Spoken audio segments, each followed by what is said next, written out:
sitting here with Rick Valdez, founder of UTM Stack, and he has quite a big announcement for the European market today. Hey, thank you, Goresh. So we'll be discussing today UTM Stack open source, and it's a pleasure to be here today, Goresh. So thank you for inviting me.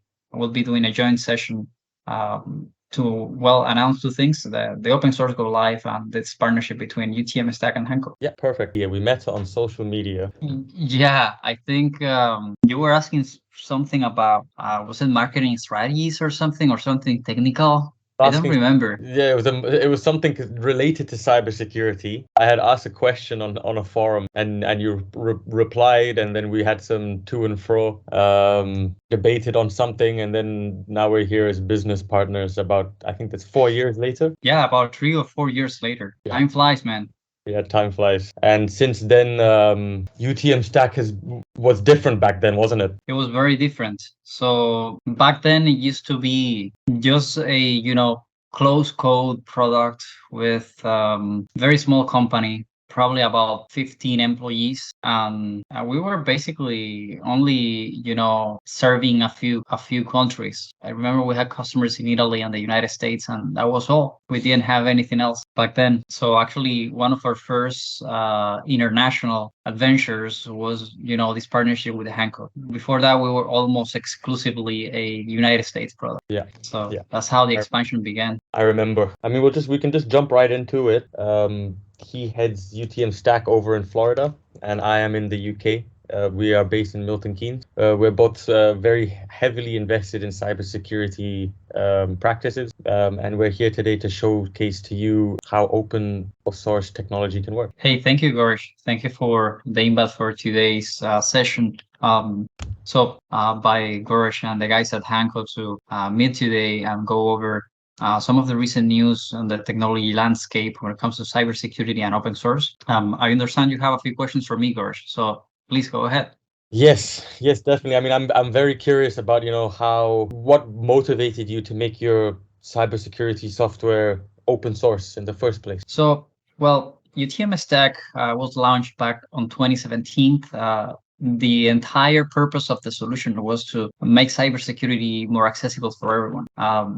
Before 2017, UTM Stack used to be an MSP. We were actually called Atlas MSP, and we were providing services to lots of customers. One thing that we noticed is that tools that were available back then and the marketplace remains mostly the same, were too expensive for the small to medium-sized business. A lot of healthcare institutions that needed to be HIPAA compliant, or even small banks that need to align with GLBA, had to spend a lot of money in cybersecurity services. And services used to get expensive for MSPs because the products themselves sometimes are more expensive than the hourly rate of the engineers that are going to be providing the 24/7 SOC monitoring. So that's how UTM Stack was born. We found space in the industry to create a product that would be accessible and easy to use for managed services providers and small to medium-sized institutions that cannot buy something that would break their bank. So since then, UTM Stack remained in the market as an affordable solution, open to use for a lot of people, but not open source. We had a very accessible free tier, but it was not open source yet. One of the main reasons we decided to make it open source recently was basically the need for the community to contribute to the product itself. There is a limited amount of things that a company can do on its own to develop a product and make it better. However, when you have an open source community that is able to contribute to that product, at the same time is able to use it for their own companies, for to be more secure, then of course your spectrum of features that you're going to be covering, the amount of improvements that could be made to the product are a lot bigger. At the same time, being open source aligns perfectly with the mission of the company, which is making cybersecurity software more accessible. If it is free, it will be accessible, but if it is open source, it will be even more accessible. Because now you can also audit the code, you can create your own copies, you can distribute your own copy. It's going open source under AGPL, which means you can pretty much do anything with it. Nice. That sounds exciting. That leads me on to, more of the capabilities, because there's a lot of open source out there already. So what specific features, or capabilities of the software do you think would be most valuable to the cybersecurity community that you just mentioned? Well, it's a simple thing. Enterprise grade and enterprise ready. There are lots of open source SIEM products out there. I'm familiar with many of them. I just to mention a few: Alien Vault, OSIM, Security Onion, Elastic SIEM. All these solutions are great, but they require a lot of work to fine tune them, to reduce the amount of false positives, to keep them up and running smoothly. If you start increasing the amount of data sources and the log volume keeps growing, then you are going to have to put a lot of handwork to scale the solution, to make it, capable of correlating all that information in real time, or as close as in real time as possible. So, and UTM Stack has been created for, especially for healthcare institutions, banks, and financial institutions in general. So focusing on this market and then expanding to other industry has created a strong foundation for UTM Stack to be enterprise ready and enterprise focused. We don't want a product that is hard to configure, that creates a lot of false positives, and that has a huge delay. So I would say the main distinction is it's something that you can just install and start using. It's something where if a false positive appears, it will be simple for your engineers to just tell the system, this is a false positive, don't show me things like this anymore. You don't have to have a bachelor's degree to do that. It's very straightforward, very simple. And number three, well,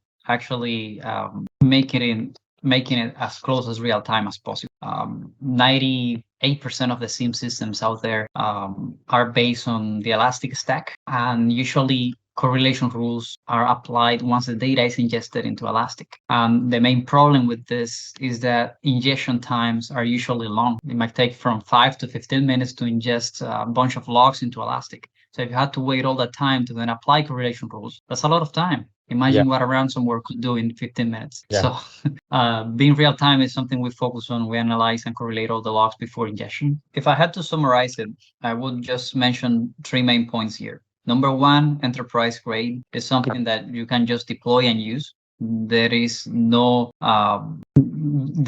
need to do a massive amount of configuration and maintenance on the solution. It's something that you just deploy and forget about it. The system will automatically adjust itself. That's number one, is enterprise ready, something that you can start using. There is a lot of documentation for how to use it. There are lots of videos, and it's very straightforward. It also has gone through a very strong testing process.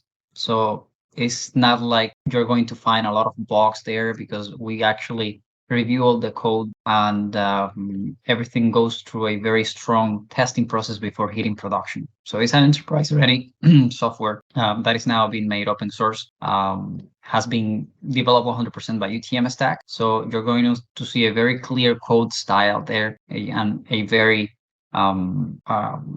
basically a very standardized coding practice. Number one is enterprise ready. Number two is simple to use.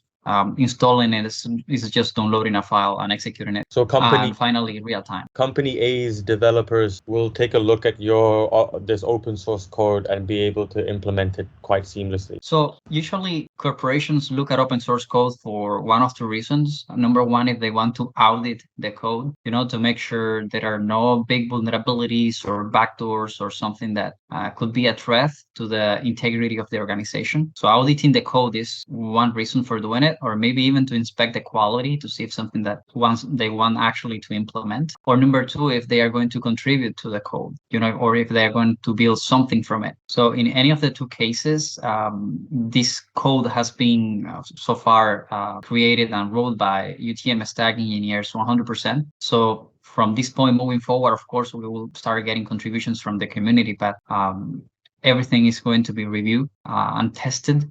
We want to maintain the enterprise standard for this open source software. So it's going to be open source, but we want to keep this enterprise ready, enterprise grade, enterprise focused feeling about the product. And I'm sure the community will have something to say about the code and all the critiques that come with it. Well, we're open to it. I mean, if the community has some suggestion, feedback, or ways to improve the code, at the end of the day, is going to benefit everyone. So that's one of the best things about an open source product.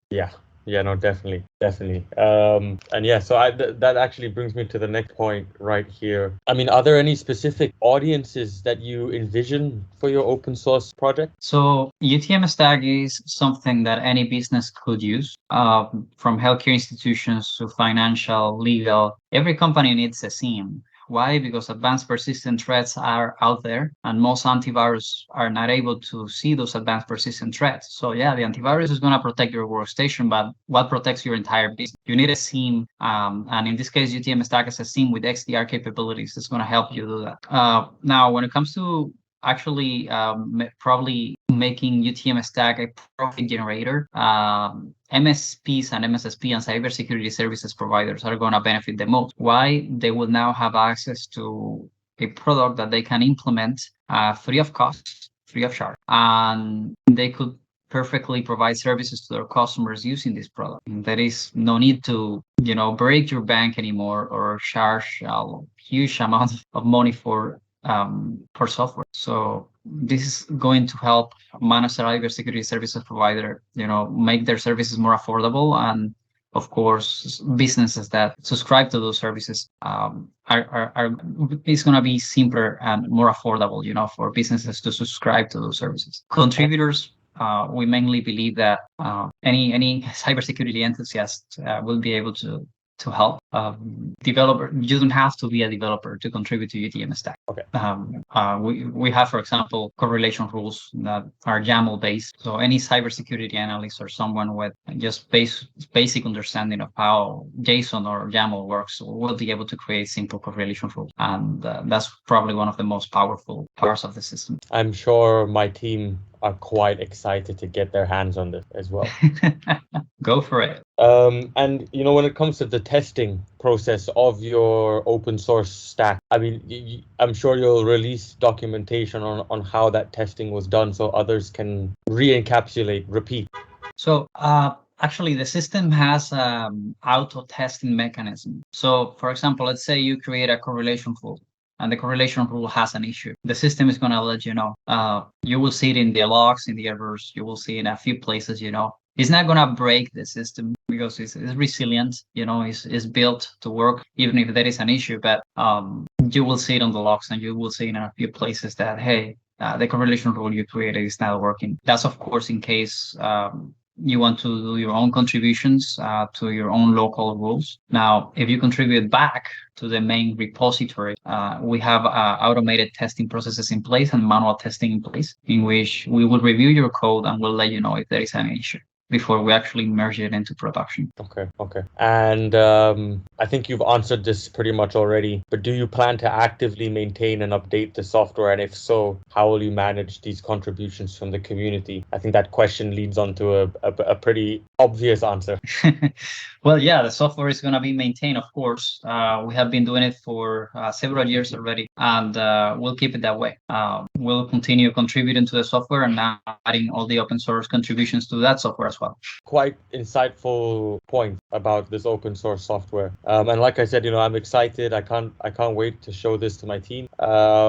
Just before we move on to kind of showcasing, how simple it is to actually install it, the various modules within, actually showcasing it to us, the audience. Can you share any insights or lessons that you've learned during the process of making this open source? Well, we're actually still going through the process of making it open source. So I think there is a lot to learn. Open source is a concept that is new for many of the executives at the UTM Stack, but not for everyone. We actually have very strong open source contributors in our staff that are very familiar with other communities. So we actually have one of the contributors to one of the Linux distributions. I think it's Ubuntu. I'm not sure, but among our staff, we have contributors to even to some Linux distributions. So we're still learning. I'm personally still learning a lot. I know the open source community is a very vibrant community. There is a lot of exchange of knowledge. So I would say I'm still learning. Now, what I can probably share is that when we analyze the market and many of the solutions that are out there right now that have become widely adopted by everyone to protect their organizations, and we think about a few big names, they have all been supported by the community. So the open source community has been behind many of the cybersecurity products that have been widely adopted. I think that says a lot about the direction that cybersecurity should be going in the near future. Being secure should not be a luxury. That Yeah. should be something easier, to adopt. I think because of the rising threat and the amount of cybercrime happening, I think it's important that cybersecurity is not a luxury. And I think that's just to keep, that hole plugged, as it were, because there are many other ways a company can fail, and one of those ways should not be cyber attack. Definitely. Yeah. Yeah. So yeah, I mean, yeah, that's great that you guys are still learning. We're gonna be here to support you. Hanco, we're here to support this community as well. I'm sure you will also you and your team will provide documentation, resources to help that community get started with your open software. Is that a correct statement? Yes, that is a correct statement. We actually have contribution guidelines. We have a very defined process for submitting pull requests. And there is also the official documentation. So it's going to be very simple to follow. The official documentation, of course, is going to be more like for people implementing the solution. On the other side, the contribution guidelines are more like for actual developers looking to contribute or to make changes to the code. Those are the ones that are actually going to be following that. Yeah. And when it comes to, kind of community engagement in events and things like that, is that something that's written in the roadmap, for when this is finally published? Well, UTM Stack source code is already being published right now. But we'll have to wait until the community matures before launching these events. We'll of course hold probably annual events where partners and implementators and developers will be showcased, and they will be recognized for their achievements and contributions to the project. But this is still a very young solution when it comes to the open source and to the open source world. So it will take a little bit of time for the community to mature. But yes, events are definitely in the roadmap. Okay, perfect. Well, I guess we shall move on to the bread and butter, right? Like the actual product itself, the open source. So Yeah. I just want to go through a couple of things, Rick, before you kind of showcase everything. If you can touch upon things like, how you're able to kind of get it close to that real-time alerting, how the auto testing works, how easy it is to install, all that kind of stuff, and then whatever you want to showcase as well. Yeah, the floor is yours if you want to share your screen. Yeah. Installation. This is the UTM Stack repository. I'm actually in the public archive. I have to change to the new repository. We have a new organization for the UTM Stack repository. However, the README file looks exactly the same, so we can keep working on this one. So installing is very straightforward. I'm actually seeing here the installation instructions. All the user has to do is get an Ubuntu Linux operating system up and running, and then follow this list of commands listed here. Here we're just updating the system, getting wget so that the installer file can be downloaded, and then just executing the installer file. That's it. Once the installer file completes all the provisioning of the software, it will be ready to use right away. There is also a possibility to launch it with an ISO, and that would probably be an easier route if you're not familiar with the Linux operating system. You can just load the ISO in your favorite hypervisor, and that's going to get UTM Stack up and running for you. Then jumping into how correlation works. So this is how it works. When you have, let's say you have a few devices here, let's call this one device 1, device 2. So this is going to be A1, this is going to be A2. I'm just writing with my fingers, so it might not be a beautiful painting, but I hope it's enough to share the idea. So let's say you have a few devices here generating logs activity or just being monitored by UTM Stack. The first thing that is going to happen is your events are going to be standardized. We basically have a transformation pipeline that standardizes all the events generated by your devices. Why do we standardize it? Because we want to make them uniform, and they have to look in a format that can be easy to follow for you to be able to read them easily, and for us to be able to create correlation rules, and also for contributors to be able to create correlation rules easily, and also to create maybe your own dashboards and visualizations based on that information. So standardization is very important. It has to be, if, for example, a username is going to be defined as a field that is called user_name, that has to be user_name across all devices. Then we have a correlation engine. This is the guy that actually gets all that information, correlates the events, not only correlates events one with each other, but it also correlates that against threat intelligence data that is updated in real time. So if there is any potential IOC or malware hash or indicator of compromise in general because of an activity or pattern, this will create an alert here. And now, while all this process is happening, also the same pipeline that just applies the standardization of data inserts all of that into the database. And this is the database that, well, you're going to be using to retrieve data and visualize data. But correlation is happening at the same time that data is being inserted. After correlation finishes, then the result of the correlation goes also into the database. But there's a very important point here, and is that we don't wait for ingestion to then correlate. Okay, we correlate at the same time the ingestion is happening, and this is what allows for real-time threat detection. It's a very important component here. Now, this correlation engine, all these rules are not hard-coded in code. This is YAML. So just by following a simple README file, anyone will be able to create a correlation rule. For example, remember back a few almost a year now. Wow, time flies. When we had the Log4j vulnerability, for us to incorporate the Log4j IOC detection, or I mean, not the Log4j IOC detection because that was actually a vulnerability, but so for us to incorporate detection rules to find potentially compromised systems as a result of the Log4j vulnerability was as simple as writing a YAML file and just putting it in the repo. I'm sure people will be interested to see that written down as well. We'll showcase all of this. What you're writing down here, Rick, it'll all be in these files, correct? Yes. So there is actually a public repository for correlation rules.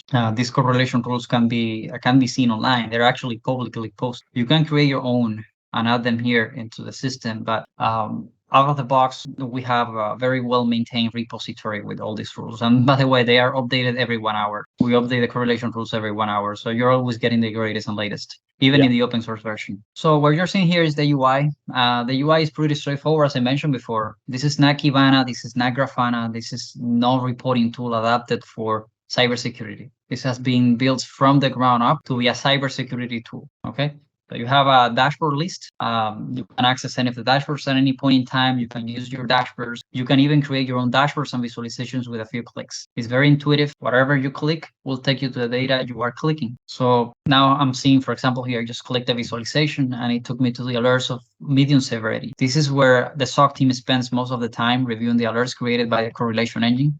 This could be alerts for anything, connections to a blacklist IP, malicious activity, malware, anything. And from here, you can either trigger incident response commands, or you can do more investigation on the alert by looking at the logs related to the alert, which would be then the log explorer. Okay. You can also do incident response automation, but that's another topic, and I don't wanna get too technical here, at least for today. So the log explorer is the place to do, like forensic and deeper analysis. There are also lots of compliance reports for institutions looking for GLBA, HIPAA, and a lot of also modules that you can turn on and turn off based on the needs of your organization, which again are very simple to enable.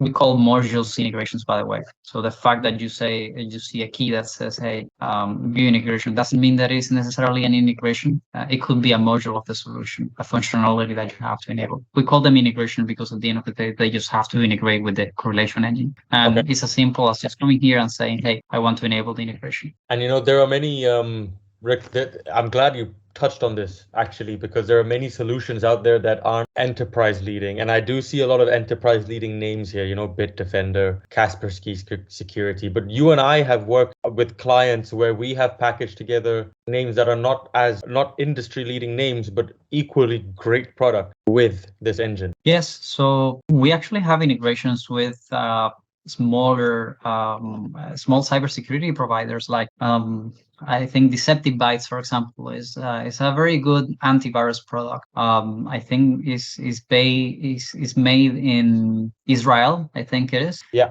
It's a great product. It's not very popular, I would say, at least here in the United States. It's not a product that I see very often. However, they are here integrated into the solution. The main reason for that is integrations are very simple to do, by the way. Anyone can develop an integration with just a little bit of time. And that's the beauty of UTM Stack. It's so flexible that you can create your own integrations and your own applications inside UTM Stack. Just by knowing a little bit of YAML and using the dashboard builder, you can build your own modules for specific use cases or your own integrations. And we'll help you if you don't know YAML. At least I will. But yeah, okay. Did you want to showcase anything more that you thought was relevant for what you were just talking about from that integration slide? Or shall we call this one an episode? I think we should call this one an episode. I don't want to get more technical here.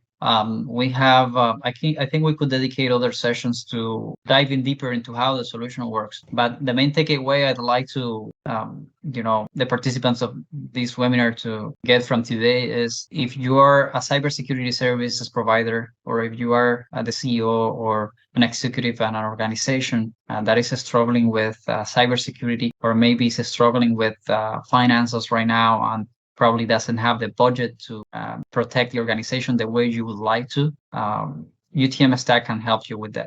Feel free to give it a try. It doesn't hurt to try. It's free, it's open source, and it's not going to give you a headache. We're always open to helping organizations willing to work with us. We, of course, offer support plans. Hanco and UTM Stack have very strong partnership, and we'll be working with you to make sure that any support needs are covered. And that's basically the main takeaway. Yeah. I don't have more to add. There's a lot more coming in the next episode, at least, in the next webinar, whatever form that we talk about this. There's more coming. There's a lot more to show, I believe, a lot more to talk about support, and this can probably become an ongoing. I agree. Yeah. Okay. No, well, thank you very much, Rick. Again, my name is Gorish. I'm the director for Hanco Global. So yeah, stay tuned. Definitely stay tuned for the upcoming episodes where we'll delve deeper into the open source and how it's going to kind of engage with the community. And again, it's been great talking, to Rick Valdez. He founded UTM Stack all those years ago. We somehow connected on social media. From then, it's been we haven't stopped moving forward. Definitely, Gorish. It has been a pleasure to work together for the last 4 or 5 years. Time flies, man. Yeah. So thank you for inviting me here today, and for sure, let's keep tuned. We'll have more announcements to make, and will be a pleasure to keep doing these sessions. Perfect. Yeah, again, thanks. And my name is Gorish Campbell, director for Hanco Global Solutions, and this has been Ricardo Valdez, founder of UTM Stack. Thank you.